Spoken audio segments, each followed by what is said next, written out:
Well, I'm back again, people. I'm going to have to make 2 videos because that other one I was cut off. I didn't have any, I don't know if this place behind me here is part of it or not, but this, I guess I was filming around a military base. Didn't know that.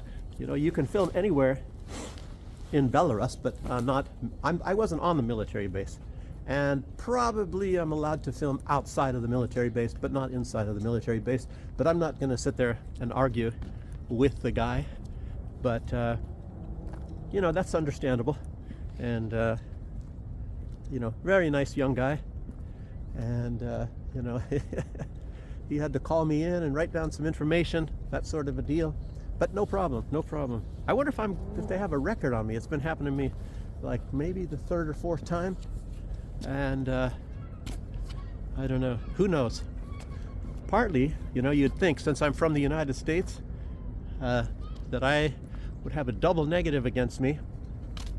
But anyhow, I'll tell you what, I mentioned maybe in another video before, but I was living in the Caribbean, and I was in Germany, and I was filming like in a supermarket, and all these people came around me, and it's like not allowed to film in a supermarket. And I was thinking, what the heck is all this about? But you know, you talk about you know, like some sort of freedoms and all that. And I was mentioning it, it's like you get confused. You say, well, where is there more freedom? A lot of people are asking these questions nowadays. You know, freedom of the press, freedom of speech, freedom of this and that and the other thing.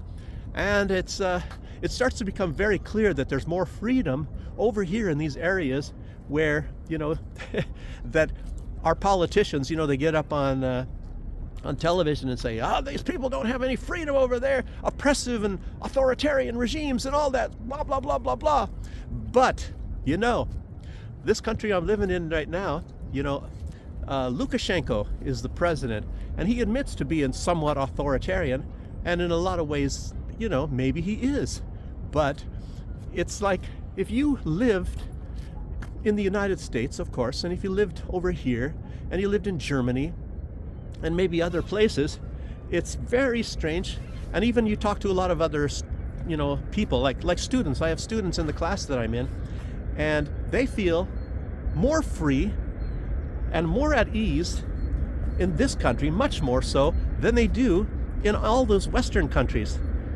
And it's like, you have to sit there and think about, well, why is that? Why do you feel more free over here and all that? It's more at ease, you know. For one thing is, if you say that he is authoritarian, well, you know, but who is he impressing his authoritarianism against? And it's against, for example, criminals, wrongdoers, people that do that sort of thing, others that hurt other people. See, those are the ones that pay the price here. You know, people that are against other people. And, I mean, isn't that maybe what you would think a government is actually what they should be doing, is going after criminals. But in the West, a lot of time it seems like they protect criminals. A lot of time they don't send them to jail. And if they do, they let them out right away. And, I mean, there's just way too many examples of what I'm saying in the media. You can see it for yourself. And then whenever they punish criminals and do things like that here, the West criticizes them. You know, I can give you a lot of examples of things that have happened here. And anyway, that's a big, long topic. I don't want to really talk about it. But along with that, you know, they have these prisoner exchanges. There's this one guy that Donald Trump met personally, and it was like Russia sent him, you know, and he landed in the United States, and they're saying things like, the United States didn't have to do anything in return. But there was another prisoner, I guess, Russian prisoner. They called him a cyber criminal. I don't know, maybe fraud. Maybe he actually was. I have no idea. You know, it's not like, oh, if you're from Russia, you're not going to ever be a criminal or anything. I mean, maybe so, but this guy, I think they arrested him in some other country, Spain or whatever the deal is, and then shipped him to the U.S. You know, for who knows why that was like that. But there's another guy, apparently, he's being released either today or tomorrow or whatever, is another American, and it's leaving from Belarus. And you probably won't hear that in much of any news anywhere. So it's another political prisoner from this side, Belarus this time, not Russia, and also being released. He's an American citizen, and apparently, and I don't know why either, but his name is held anonymous.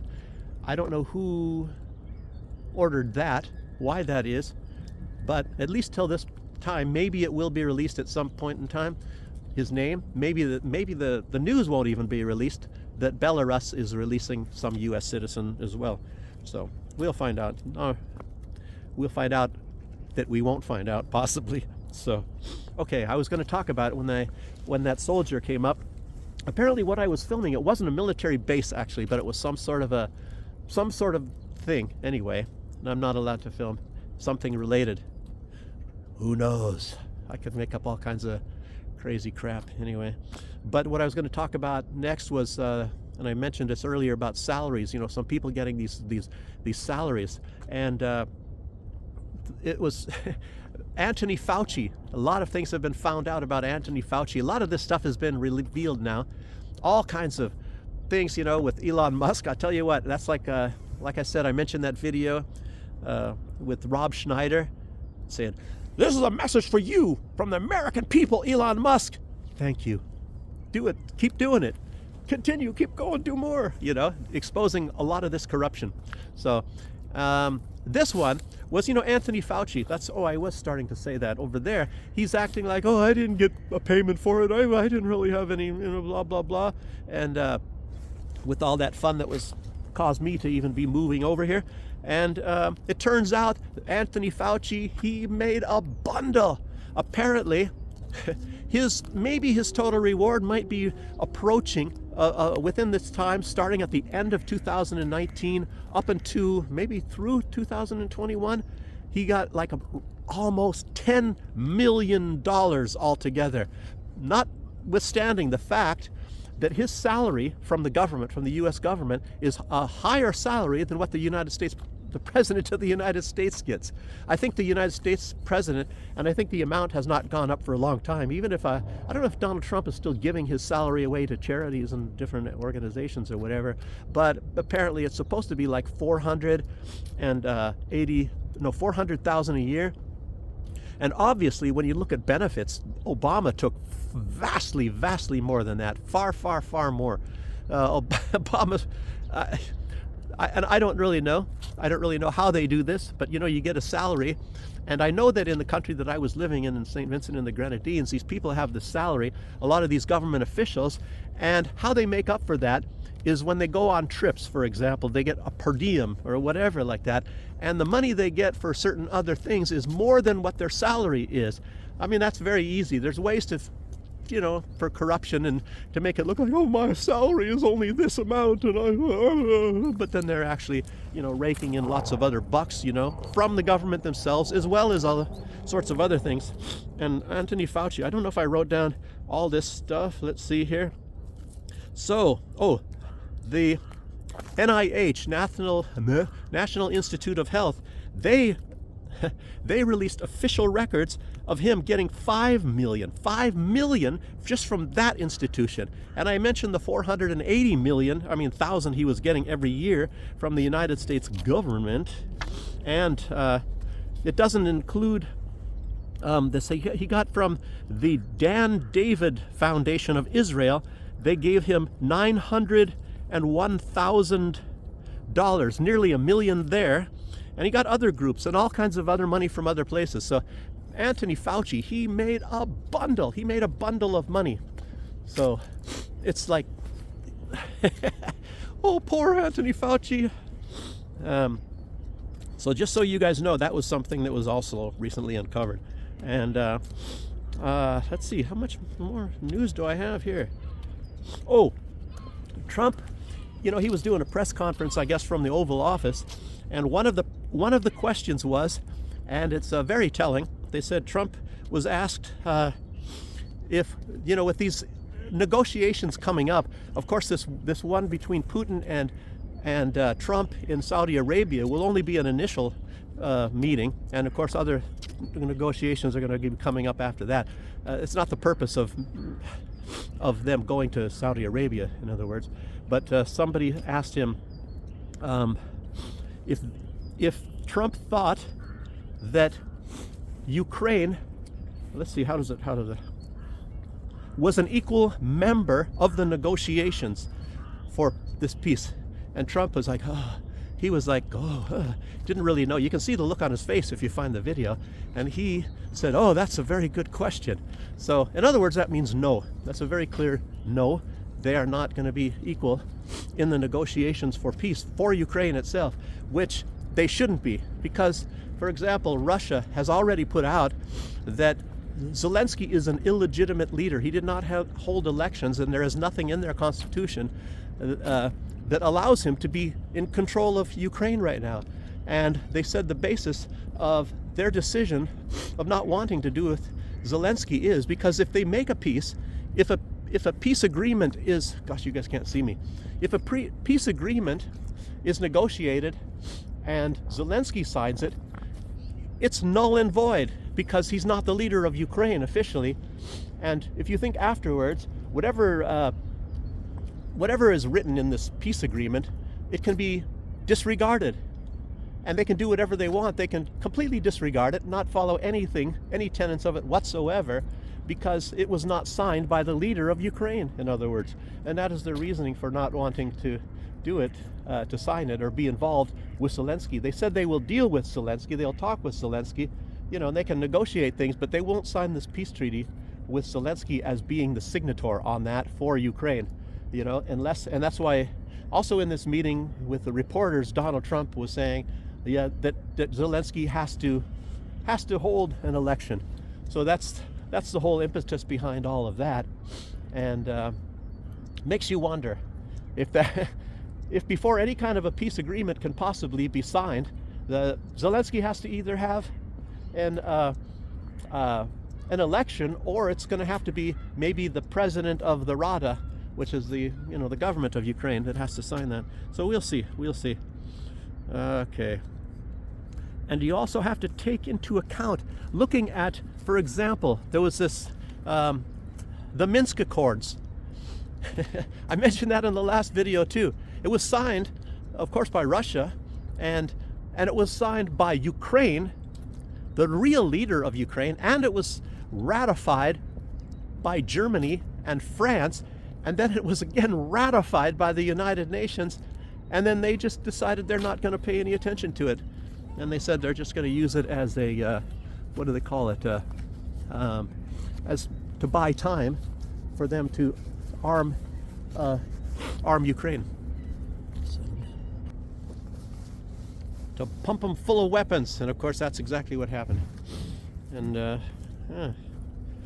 what else? He got his salary.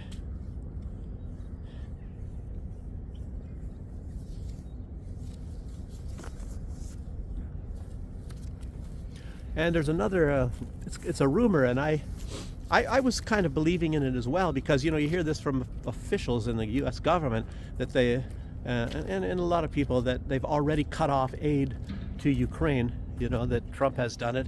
And then also in that meeting, Trump said, no, he hasn't. They're still getting aid, but they're just following that aid. So. Что вы снимаете? Huh? Что вы снимаете? Это YouTube video. YouTube. А вы иностранец? Да. А что вы в YouTube выкладываете вот это вот? Виды эти вот все или что? А? Вот вы снимаете, ходите вот эти виды все, да? Yeah. Да? Yeah, I think so. А кто вас? Вы корреспондент какой или что? Нет корреспондент, только блогер. Подождите, а кто вам дал разрешение Я снимать? живу в Минске.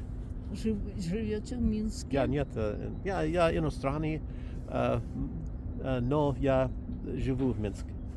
Женат. Я женат. Белорусская женщина. Хорошо. А что вы вот выкладываете? Вот что у вас тут написано, да? Вы что читаете? Это новости. Только новости. Украина, немного Беларусь, Россия, США, Donald Trump, много закон, kleine little things, немного things.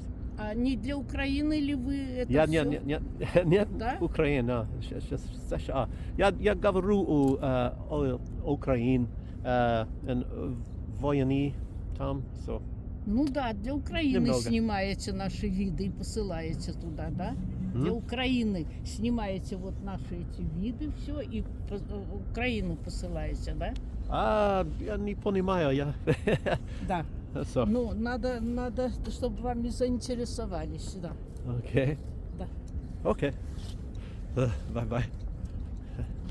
So, I don't understand most of that. A little bit of a different way to speak. I'm not that great at speaking necessarily anyway, unless somebody is speaking very clearly.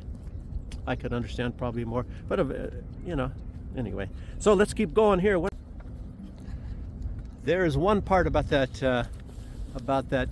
interview that Trump was giving with reporters, and one thing he was saying is he does not want an outcome where Putin appears to have won.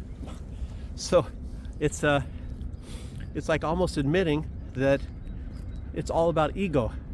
You know, Trump wants to look like he's the one that brought the war to an end, and of course he was partly blaming Biden. That he said Putin didn't want to deal with Biden, but of course Putin did want to deal with Biden. It's just like Trump saying that he's the one that destroyed ISIS in Syria. I mean, unfortunately, you know, that's Donald Trump, and I don't think that Putin really cares about blowing up his ego or anything like that. I think he just wants results, like maybe to end that war in Ukraine, and you guys all probably feel the same way, anybody that watches this channel. So, but Trump wants to make this, look at these hands, these beautiful hands, and you know how Donald Trump is.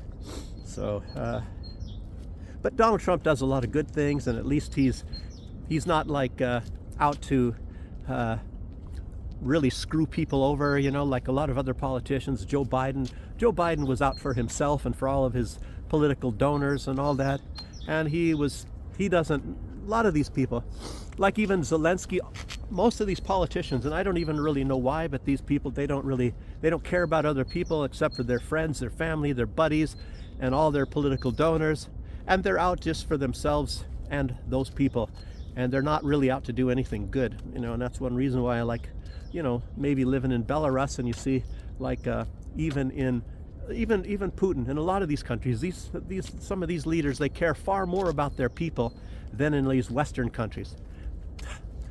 You know, some, they just want a privileged lifestyle and to, you know, and fame, like to walk around and say, I'm the leader, look at how I'm better than all of those people because I became the leader, therefore the people love me. I mean, who knows what they think. I'm not going to sit here and, you know, diagnose all of these leaders, but they all think of something like that. I don't really care if some of them, they placate their egos, but if they're out to, you know, benefit the people of the country and the country itself, you know, that's all that really matters. You know, Donald Trump, maybe he's like that. It looks like he wants to make America successful, and unfortunately he doesn't care so much about the Gazans. I don't know. Maybe he thinks that they're going to be happy, find some place like in the middle of the desert somewhere, build a house for them, and I don't know. I don't know what he thinks. What else? Okay. Oh, I think I said a lot of this stuff. Yeah, look at that. Okay, another one. This is, and it's like I mentioned it in another video. The Democrats, they're just going ballistic.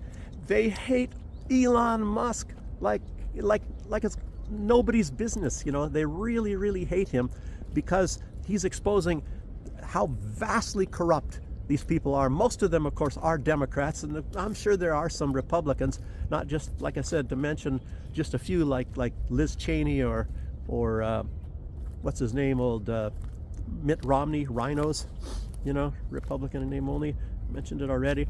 And there, some of them, there's a guy named, where is it? I wrote his name down here, Robert Garcia. He's a congressman. He's even hinting at using weapons to, and he probably wants to get rid of Elon Musk that way. You know, these people, And I think, these people are saying that Elon Musk is a bad guy and he's not for the people, he's against democracy. Well, it's actually the other way around. These people, they want to do crimes without any accountability. And I think most of the people in the United States actually love this stuff, what Musk is doing. So, okay. I think I changed this a little bit. I got to hold it like this. Okay.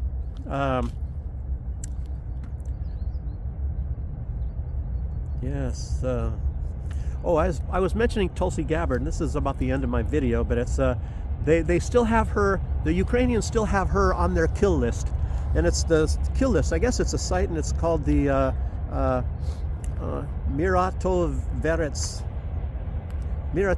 I guess, site. And they said, in spite of her getting this position, as director of national security, they still want to kill her. They still want to kill her. Well, they're still going to target, well, not that they're going to, but I don't even know if they have people, who knows what. They killed a lot of people that are on the list, like Russian people and all that over here, like reporters and all that. So, and not only Ukraine is saying that they want to be part of the negotiations. You would think that that's a reasonable request, want to be part of the negotiations for peace, because it concerns Ukraine. I mean, that's pretty obvious. But the EU wants to be involved, the European Union. And the European Union, I wouldn't have them involved. I mean, Belarus isn't begging to be involved. Belarus, they have a lot to be involved with as well. I mean, you could say Poland, maybe, a little bit, but Belarus, a little bit more, they're involved. I mean, they should be involved in the peace process because these countries are on the border, but not like the Baltic states or even Germany and any of these things. What these people want to do is they want to try to force, it would be like, think about this. Think about, you get all these countries, you get like I don't know, 20 countries against one. Russia's on one side, and you get 20 countries ganging up on Russia, 20 against one, and trying to force their will. And obviously what they would want to do, there wouldn't be any negotiation whatsoever. It'd be over before it even started, because they want to bring Russia to its knees and, a strategic defeat and all that sort of a thing.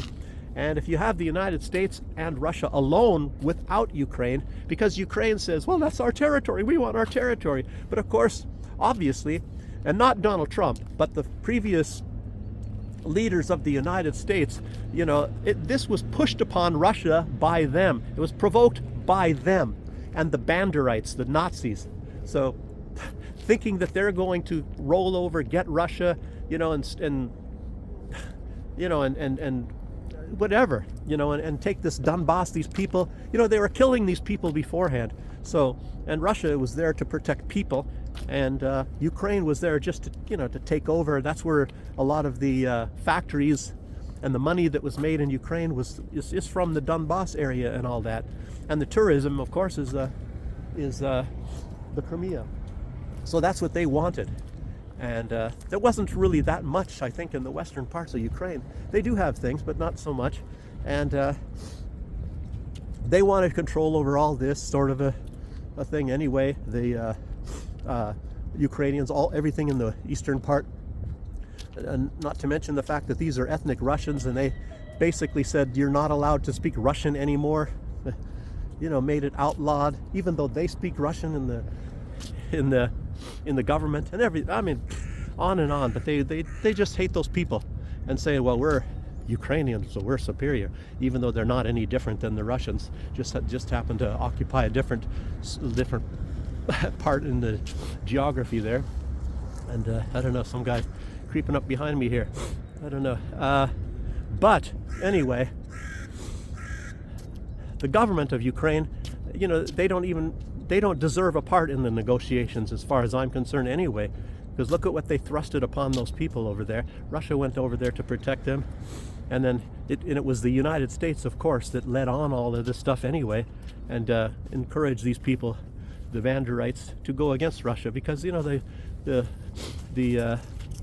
United States, of course, wanted to be going after Russia for all this time, for a long time, decades. I mean, that's even General Patton said, let's march on to Russia. Let's get the Russians now. Makes you wonder. I don't know why these people have such hatred of Russia and Russians. You know? Very strange.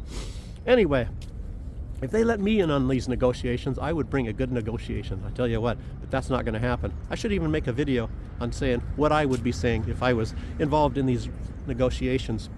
So, but anyway, video's long enough, and I'm going to have to do some splicing here. It's going to take a while before I upload this stuff today, but I'll be doing it. Okay. And it was nice meeting again with you guys, even if you guys didn't have anything to say. I'm just doing a monologue here. And thanks for the comments. I hope I hear more comments from you guys. It's always good to hear. And okay, I'll see you on the next one. Who knows? Maybe it'll be tomorrow. So bye-bye.